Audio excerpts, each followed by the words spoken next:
and this is in Palau, but it's just another Wow. example of like some of these raw, remote Yeah. places that we were going to. And then again, when you're down at sea level, you can't see this. Like you can't understand that perspective. So for me, it was a lot like I loved getting high. I Yeah. love that aerial perspective Yeah. to give that sense of place.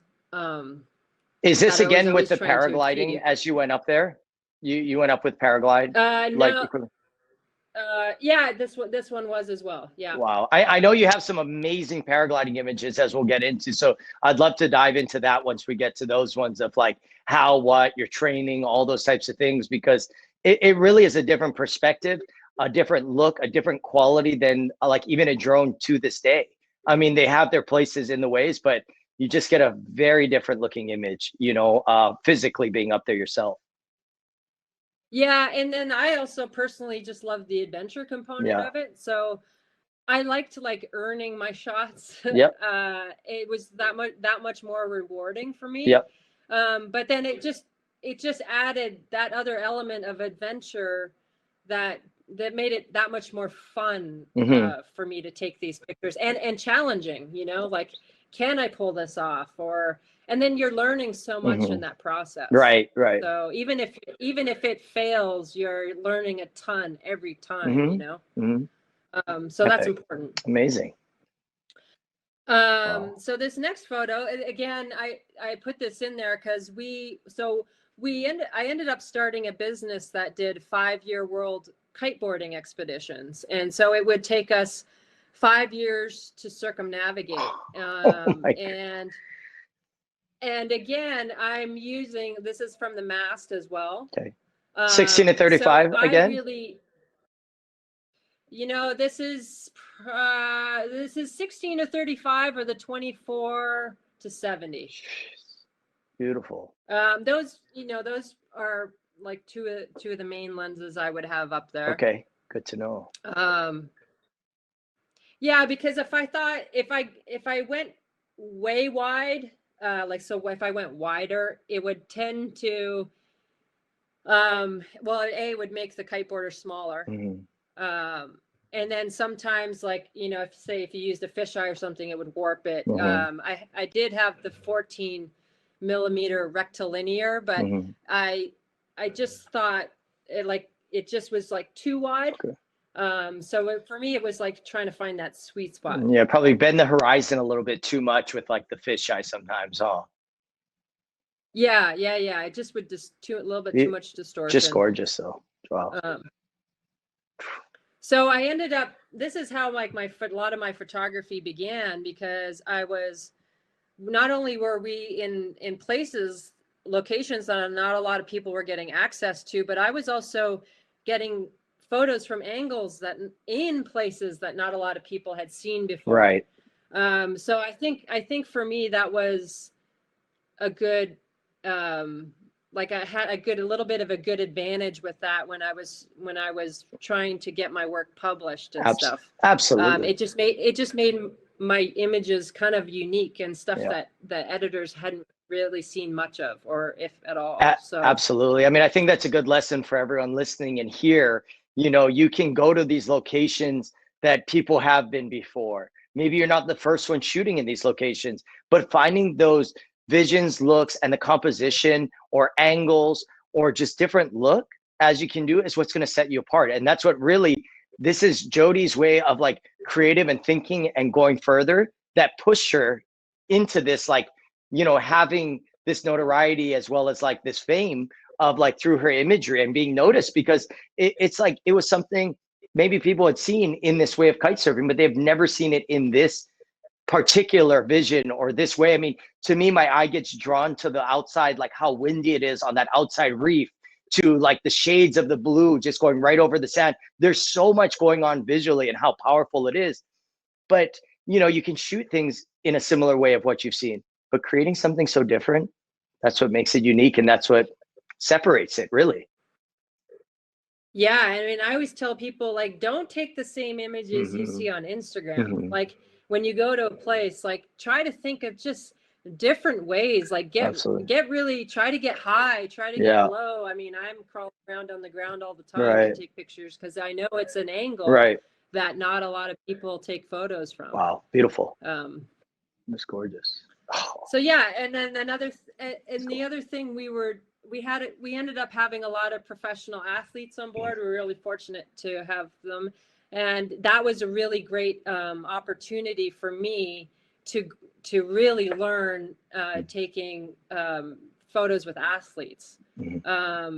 And so this is in the Maldives Islands, and the water amazing. is crazy. And this is like world champion stand-up paddler Jamie Mitchell. Wow. And you know, he was amazing on a stand-up paddleboard. But I think anything he rides, he's amazing on. I want to say he won like 11 times the Molokai like channel paddling. So not only is he an incredible surfer, but he's won just straight paddleboarding across the Molokai channel, which is one of the most rigorous and crazy ones. He actually like stopped doing it. I mean, I don't think he ever said, but it was like he won so many times in a row. He's like, all right, I kind of, you know, like I'm done. So he started picking up some other sports and things like that, which is so crazy. Like to think, you know, these water humans, these watermen that are just incredible. So wow. Yeah, and it was really great for me because I put a lot of pressure on myself to do these guys justice. Like, you know, I was in these, I knew I was fortunate to have opportunities to shoot them. So I felt like I had to like up my game and really, you know, try to do these guys justice of the stuff that they were doing. You did. You did. And so when you force yourself in these situations, your learning curve, like your learning is dramatic. Yeah. It's pretty amazing. You gotta, like, you know, I was always trying to, I mean, I wouldn't say like put myself in uncomfortable situations, but pressure to do that. And then I just would find that, your learning curve is really exponential. You know, like, and you can say on this image, it's putting yourself outside of your comfort zones, or you could go to the next image. Sorry, I was going to say on that one. But. Well, yeah, no, it is for sure, because, you know, learning how to, you know, swim and surf and, you know, bigger surf and all that kind of stuff. And absolutely try not to get hit. But then you realize that the really good guys, they'll never hit you. You want to stay like a fly on the wall. So someone asked, where were you shooting this? Were you in the water? So absolutely. I mean, you're right in a critical zone. It looks like you're with a pretty wide lens and you're probably a couple feet away from just a board coming full speed at you as you're moving out of the way, trying to not get in his way while he's surfing the wave. So it's a pretty critical location you're putting yourself here.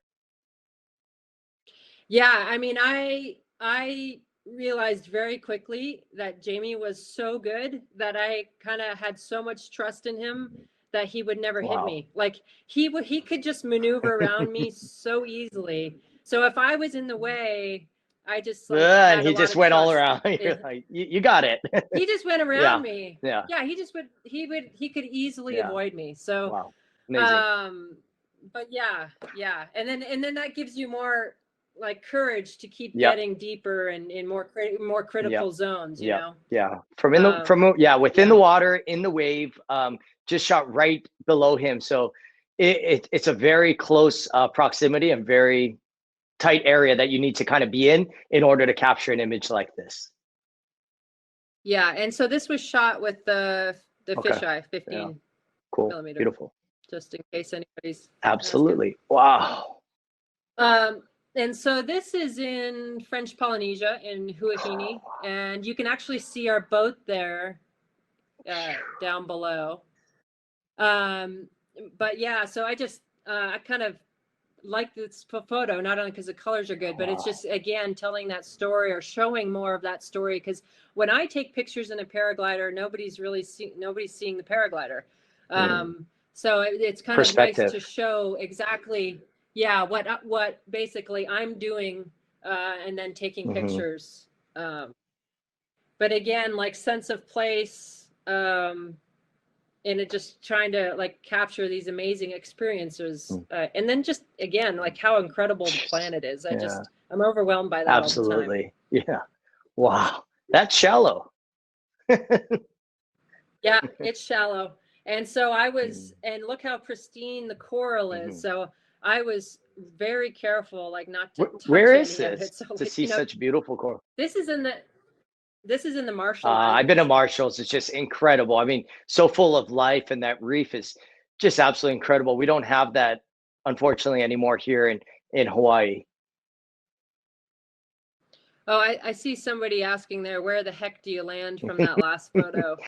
Where? What you don't, so what Yeah. you don't see is there's a beach behind us, and we would go Okay. down and land on the beach. Wow. And so why I was like this photo too. So as my photography was evolving, we're talking again about trying different angles, right? Like always trying to figure out like how I can make my shots more unique. And so I started, of course, like doing the over under shots, because I really liked those, because like it's kind of telling two stories Right. at the same time, like one below and one above. And I just love that like visual perspective. Yeah, I mean, using that, so you're using a large, for everyone, using a large dome, which kind of splits the water level with a wider angle lens. It takes many. Yes, it's hard to get. Trying to get just that right kind of like perspective to do it. So how did you shoot this? So you're swimming, right, in this image? I'm Yeah. swimming, and I'm trying I'm like really trying to pay attention about, I don't want to touch any of the coral because it's so pristine. So I'm kind Just of like wide. more flat on the surface. Yeah, kind of, Yeah. Trying to be as flat as I can. And then I have the 8-inch dome port that you screw on, or however you do it to the whatever housing you have, but you and then put your camera inside. And this is like actually a 20 millimeter. It's beautiful. Yeah. It's just to show that reef and that depth, the focus, everything is just, it tells a whole story as he's going by. You still see the water underneath his like kind of wake going on that left side. It's gorgeous. Yeah, and I just like showing like there's a whole other world under there that like he probably doesn't even know, because he's just like cruising around on the surface. So yeah, amazing. It's just another really kind of different, unique perspective that I started trying to do. And again, because I was in like living on the ocean, so I started taking photos of the fish and mammals under the water. And so I see, again, this was like, I kind of like showing this photo because I think this was one of my very first sessions with the dome port, this photo. Wow. And for me, I'm like very critical of my work. So for me, it was like one of the first images that I really kind of liked with the split. And it really inspired me to keep going, because I remember looking at it and I was like, wow, this has like so much potential to make really interesting photographs. That's incredible. And you know what's a great thing that I've been noticing with your photography? I mean, not only with like your beautiful colors and the tone, but just like beautiful exposures. You have the details underwater. Everything looks great. The highlights are just perfect. Your clouds there. So many images I see over under in this style. Very easy to blow out the clouds or do something, because people are trying to adjust one way or the other. And it's like, oh, how do I get both? How do I, you know what I mean? Like, so there is some digital and photo manipulation, but like just spot on that, like having such detail in the cloud. I love that. It's beautiful. So someone asked, what aperture are you using to shoot your over under? Oh, I mean, I can't remember specifically this one, but I think the really tough thing with water is because you lose the light, especially later in the day. So if the sun was overhead, that would light up the sand, and the sand would act as a reflector, which would brighten that up. But because it's not in the middle of the day, it's late in the day, I have to balance like my ISO and my aperture. So I'm trying to get as much depth of field as I can with keeping the shutter speed fast enough. So it's like I'm always trying to find that sweet spot. So, I mean, if I had to get, it's probably an f8. Every Oh, moment is man. different. Like that's like a range. How Jody described it is perfect because every situation, every moment is very different and you're adjusting to the light and the conditions as you see it. But yeah, you want kind of like a higher aperture, guys, because you're able to get a little bit more of that depth of field. Look at her depth. There's so many times you see the subject in focus in the foreground, the clouds or the mountains very out of focus. And that just goes with a more shallow depth of field. When you these over unders, shooting with a greater depth field, Yeah, I mean, you're able to get exactly. beautiful, quality, rich imagery like this. Yeah, absolutely beautiful. Yeah, because it'll be, if you're interested in taking these kinds of pictures, it is interesting to look at different people who have taken them. And I think, yeah, when you're learning, a lot of times people are just photographing the subject, and then the whole background is all blurred out. Whatever's in the background, so it's usually like an island, right? But yeah, it's all like blurred out, and it takes the depth away. Yeah. From the image. So I mean, I think having the depth there adds that much more. Absolutely. Absolutely. Thank you for tuning in to this week's episode of Between Sets. Make sure to like and subscribe to be tuned in on all future episodes. Thank you.